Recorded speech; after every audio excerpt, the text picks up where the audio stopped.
প্রিয় দর্শক, আসসালামু আলাইকুম রহমতুল্লাহ। প্রিয় দর্শক, একদিন এক পাগলকে জিজ্ঞেস করা হয়েছিল যে তুমি জান্নাত চাও না তোমার রবকে চাও, আল্লাহকে চাও? তোমাকে জান্নাত দিয়ে দেওয়া হলো এবং তোমাকে অপশনে দেওয়া হয়েছে তুমি তোমার রবকে চাইতে পারো।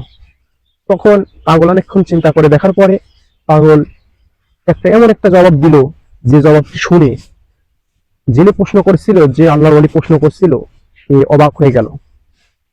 তো সে প্রশ্নের উত্তরটি কি? তখন পাগল বলল যে আসলে আমি চাই হচ্ছে আমার রবকে। তখন লোকটি জিজ্ঞেস করলো, সে আল্লাহর ওলি জিজ্ঞেস করলো, তোমার রবকে তুমি কেন চাও? তখন সে পাগলটি বলল যে আসলে আমি জান্নাত নিলে এটা হচ্ছে আমার মনের শান্তি হবে। আসলে আমি যদি জান্নাত নেই তাহলে পরে এটা আমার মনের একটা শান্তি হবে, আমার মনকে বুঝতে দিতে পারবো, আমি ওখানে সুখ শান্তি ভোগ করতে পারবো, সবকিছু পারবো, ঠিক আছে, সবকিছু ঠিক আছে। কিন্তু আমি যদি আমার রবকে বাছাই করি, আমি যদি আমার রবকে নেই, তাহলে পরে কি হবে? আমার রবকে খুশি করা হবে।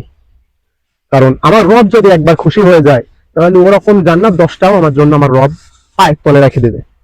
এজন্য আমি জান্নাত চাই না, আমি চাই আমার রবকে।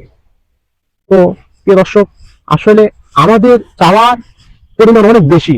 আমরা এই দুনিয়ার ভিতরে থেকে থেকে এতটুকু পরিমাণ দুনিয়া লোভী হয়ে গিয়েছি যে টাকা পয়সার পিছনে এবং অনেক জিনিসপত্রের পিছনে, টাকা পয়সা এবং দুনিয়ার পিছনে আমরা সবসময় ছুটি। কিন্তু আসলে আমাদের প্রকৃতভাবে আসলে ভাবার দরকার যে আসলে আমরা কোন পথে ছুটতেছি, আসলে ভালো পথে ছুটতেছি না খারাপ পথে ছুটতেছি। এটা আমাদের সেন্সের মধ্যে থেকে হারায় গেছে। তো এই জন্য আমরা একটু ভাবি, আমরা একটু চিন্তা করি যে আজকে মরে গেলে কালকে 2 দিন। এই দুনিয়া আমার জন্য এক সময় 1 মিনিটের জন্যও কাঁদবে না, একটু সময়ের জন্য আমার জন্য কাঁদবে না।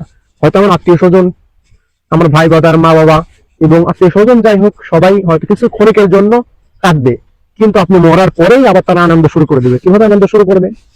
তারা আনন্দ শুরু করবে হচ্ছে, আপনি যখন মরে যাবেন, তখন মরার পরে তখন আপনার জানাজা শুরু হয়ে যাবে। জানাজার পরেই তারা ঘোষণা দিয়ে দেবে যে এই দিন, অমুক দিন, 3 দিন পর হোক আর 7 দিন পর হোক, আপনার জন্য কি তারা কিছু লোক দেখে একটা মিলাদ দিয়ে খাওয়া দাওয়ার আয়োজন করেছে। আসলে আপনি একটু ভাবেন, আমরা ভাবি যে এই জিনিসটা না করলে পরে হয়তো সমস্যা হয়, ক্ষতি হয়, বা আল্লাহ তাআলা নারাজ হয়, এত টাকা পয়সা রেখে গেছে, আমরা এই কাজটা না করলে পরে ক্ষতি হবে। আসলে এটা না। আসলে হচ্ছে নিয়ম হচ্ছে, যে বাড়িতে মারা গেল একটা মানুষ, সেই বাড়িতে কমসে কম 40 দিন পর্যন্ত সেই বাড়িতে শোক পালন করা, যেন ওই বাড়িতে শোক পালন করে তার বিবি, বাল বাচ্চা এবং যারা আছে তারা যেন শোক পালন করে। কিন্তু আমরা কি করি? মরার পরেই জানাজা শেষ, আপনার জন্য জিয়ারতের ব্যবস্থা হয়ে গেল। তো একটাবার ভাবুন যে আপনি আজকে এত কামাই করতেছেন, এত টাকা পয়সা ইনকাম করতেছেন, এত জায়গা জমি করতেছেন, এই জায়গা জমির কোনো দাম নাই, আপনি মরার পরেই সব শেষ। এজন্যই প্রিয় দর্শক, আমরা সবাই আল্লাহমুখী হওয়ার, আল্লাহ ভীরু হওয়ার চেষ্টা করবো ইনশাআল্লাহ, এবং আল্লাহ তাআলা যেন আমাদের সকলকে কবুল করে, সঠিক বোঝার যেন তৌফিক দান করে।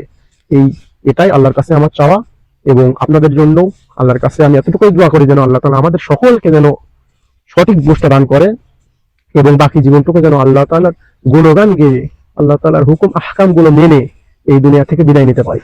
আল্লাহ তাআলা যেন আমাদেরকে সেই তৌফিক দান করে। সকলেই বলুন আমিন। তো প্রিয় দর্শক, ভিডিওটি ভালো লাগলে অবশ্যই বেশি বেশি শেয়ার করে সকলকে দেখার সুযোগ করে দিবেন, এবং পাশেই থাকবেন সবসময় ইনশাআল্লাহ। আর ভালো ভালো ভিডিও পেতে পেজটি ফলো করে দিবেন, চ্যানেলটি সাবস্ক্রাইব করে দিবেন। আসসালামু আলাইকুম ওয়া রাহমাতুল্লাহ।